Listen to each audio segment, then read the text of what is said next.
ഉന്നത വിദ്യാഭ്യാസ മേഖലയിൽ ചാൻസലർ പ്രതിസന്ധികൾ സൃഷ്ടിക്കുകയാണെന്ന് മന്ത്രി ഡോക്ടർ ആർ ബിന്ദു. താനാണ് എല്ലാത്തിന്റെയും പരമാധികാരിയെന്ന് വ്യാഖ്യാനിച്ച് സംഘപരിവാർ അജണ്ട നടപ്പാക്കാനാണ് ശ്രമമെന്നും മന്ത്രി പറഞ്ഞു. Self financing college teachers and staff association വാർഷിക സമ്മേളനം കോട്ടയത്ത് ഉദ്ഘാടനം ചെയ്ത് സംസാരിക്കുകയായിരുന്നു മന്ത്രി. സംഘപരിവാർ ഇന്ത്യ മുഴുവൻ നടപ്പാക്കുന്ന കാവ്യവൽക്കരണ അജണ്ട കേരളത്തിലും നടപ്പാക്കാനുള്ള ഗൂഢാലോചനയുടെ ഭാഗമാണ് ഗവർണറെന്ന് മന്ത്രി ആർ ബിന്ദു.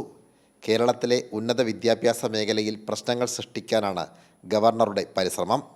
ആരൊക്കെ പ്രതിസന്ധികൾ സൃഷ്ടിച്ചാലും ഉള്ളുറപ്പോടെ ഉന്നത വിദ്യാഭ്യാസ മേഖലയെ അന്തർദേശീയ ഹബ്ബാക്കാനുള്ള പ്രവർത്തനങ്ങളുമായി കേരളം മുന്നോട്ടു പോകുമെന്ന് മന്ത്രി വ്യക്തമാക്കി.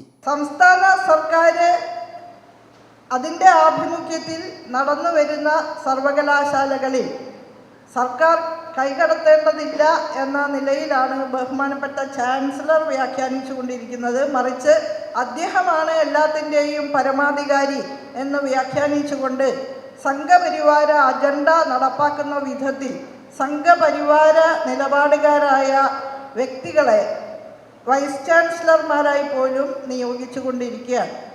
ഗോൾവാൾക്കറിൻ്റെ ചിത്രത്തിനു മുൻപിൽ നമസ്കരിച്ചുകൊണ്ട് നമ്മുടെ VC ചുമതല ഏൽക്കുന്നതിന് വേണ്ടി വന്നു ചേരുന്ന വൈസ് ചാൻസലർമാർ എത്ര കണ്ട് അവർ നമ്മുടെ സെക്യുലർ അന്തരീക്ഷത്തെ കാത്തു സംരക്ഷിക്കാൻ മുൻകൈയെടുക്കുമെന്നുള്ളത് കണ്ടറിയേണ്ട കാര്യമാണ്.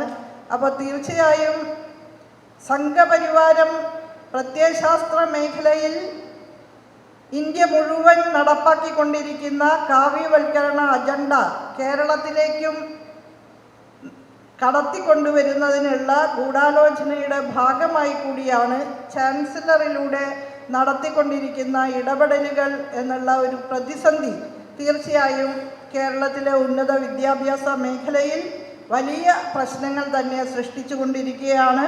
Self financing college teachers and staff association വാർഷിക സമ്മേളനം കോട്ടയത്ത് മന്ത്രി ഉദ്ഘാടനം ചെയ്തു. Deshabhimani general manager KJ Thomas മുഖ്യപ്രഭാഷണം നടത്തി. സമ്മേളനം ഡോക്ടർ അബ്ദുൽ വഹാബിനെ പ്രസിഡന്റായും സുമാ വി മാധവനെ സെക്രട്ടറിയായും തെരഞ്ഞെടുത്തു. 25 വർഷം സേവനം നടത്തിയവരെ ചടങ്ങിൽ ആദരിച്ചു. സാംജിത് ആർ പൂക്കരയ്ക്കൊപ്പം സനോജ് സുരേന്ദ്രൻ, കൈരളി ന്യൂസ്, കോട്ടയം.